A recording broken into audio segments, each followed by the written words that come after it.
Madrasi movie के release से पहले डायरेक्टर ए आर मुरुगदोस ने बहुत सारे इंटरव्यू में सलमान खान और सिकंदर के मेकर्स के अगेंस्ट में बहुत कुछ चीज बोल रखा है। कहीं पे उन्होंने कहा कि उनकी स्क्रिप्ट पहले तमिल में होती है, उसे ट्रांसलेशन करते हैं इंग्लिश में और फिर हिंदी में, और उसके बाद क्या कुछ होता है उसके ऊपर उनका कंट्रोल नहीं रहता। इसके साथ साथ सलमान खान के अनप्रोफेशनल बिहेवियर के बारे में भी बहुत कुछ चीजें बोल रखी है ए आर मुरुगदोस सर ने। पर मद्रासी देखने के बाद मेरे दिमाग में जो पहला सवाल उठा वो ये था कि मुरुगदोस सर, यहाँ पे तो स्क्रिप्ट आपकी तमिल में ही थी और आपके पास शिवा कार्तिकेयन जैसा सिंसियर परफॉर्मर भी था, फिर क्या हुआ मद्रासी मूवी के साथ। बात करूं मद्रासी की स्टोरी की तो ट्रेलर से लगभग स्टोरी रिवील हो चुकी थी। तमिलनाडु में बिद्युत जमाल का कैरेक्टर विराट अपने पार्टनर चिराग के साथ ढेर सारे वेपन्स लाना चाहता है और उसे रोकने की कोशिश करती है एनआईए, जिसमें बिजू मेनन एक ऑफिसर हैं।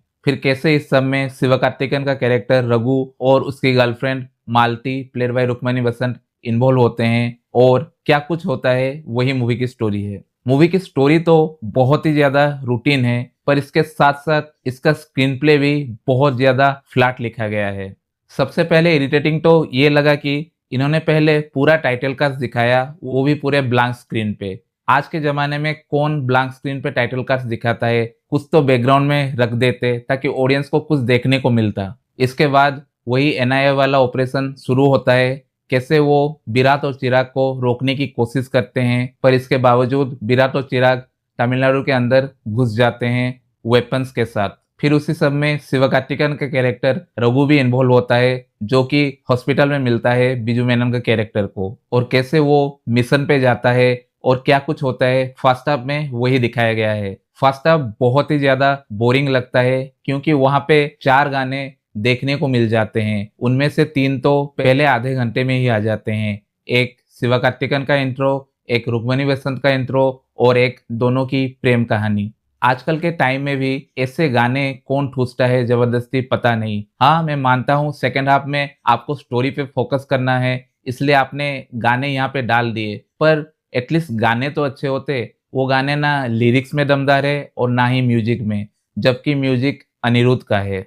सिर्फ एक बैकग्राउंड स्कोर, वो मद्रासी वाला, वो वाला बीजीएम अच्छा लगता है। बाकी सब गाने इस मूवी के स्पेशली हिंदी लिरिक्स में बहुत ही बेकार लगते हैं। हाँ, स्टार्टिंग में जो गाना है वहाँ शिवकार्तिकेयन की डांस अच्छी लगती है। फर्स्ट हाफ में कुछ चीज अगर अच्छी लगी वो थी शिवकार्तिकेयन की परफॉर्मेंस और वो इंटरवल ब्लॉक बहुत ही इंटरेस्टिंग था। बाकी फर्स्ट हाफ पूरा ही फीका लगता है। फिर कहानी जब सेकेंड हाफ में जाती है तो क्राइम थ्रिलर जोन में एंटर करती है और वहाँ पे बहुत सारी चीजें होती रहती है, पर वो इतने ज्यादा कनेक्ट नहीं करती। और हाँ, सेकेंड हाफ में भी एक गाना डाला है, इमोशनल गाना एक कैरेक्टर के मरने पे, पर उस गाने में भी आप इमोशनल नहीं हो पाओगे क्योंकि उस कैरेक्टर से आप इतना अटैच ही नहीं होते।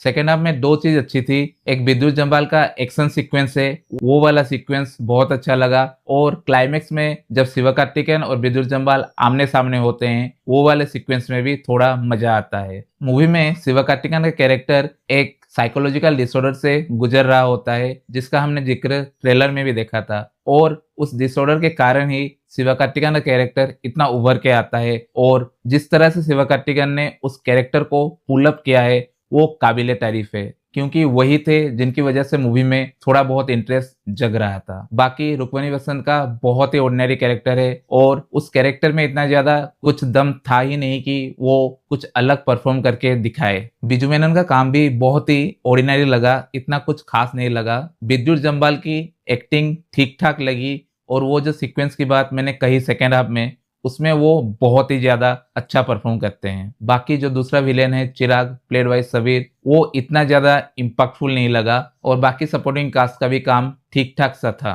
मूवी में बहुत सारे ट्विस्ट आते हैं, पर वो ट्विस्ट कहीं पे भी आपको हिट नहीं करते क्योंकि वो बहुत ही ऑर्डिनरी लगते हैं, और वहाँ पे जो एक्टर्स रहते हैं उनकी परफॉर्मेंस भी इतनी ज्यादा कुछ अच्छी नहीं लगती। ओवरऑल गजनी और हॉलीडे जैसा चार्म इस मूवी में आपको देखने को नहीं मिलता, क्योंकि ये मूवी रूटीन स्टोरी तो लाती ही है, पर उसके साथ साथ इसके स्क्रीन प्ले में भी कोई खास दम नहीं है। और ये एक लेसन होनी चाहिए मुरुगदोस सर के लिए कि आप कंटेंट कैसा भी बनाओ, आपको एटलीस्ट अपने एक्टर्स और मेकर्स की थोड़ी रिस्पेक्ट करनी चाहिए, क्योंकि मूवी का वर्डिक्ट आपके हाथ में नहीं है, पर अगर आप किसी की इस तरह से बुराई करोगे तो शायद फ्यूचर में वो आपके साथ कोलैबोरेट ना करें। और जिस तरह की मूवी आपने मद्रासी बनाई है, तो इसमें इतना ज़्यादा घमंड करने की भी कोई ज़रूरत नहीं थी। मेरी तरफ से इस मूवी को 2 स्टार आउट ऑफ 5 मिलते हैं अगली वीडियो में।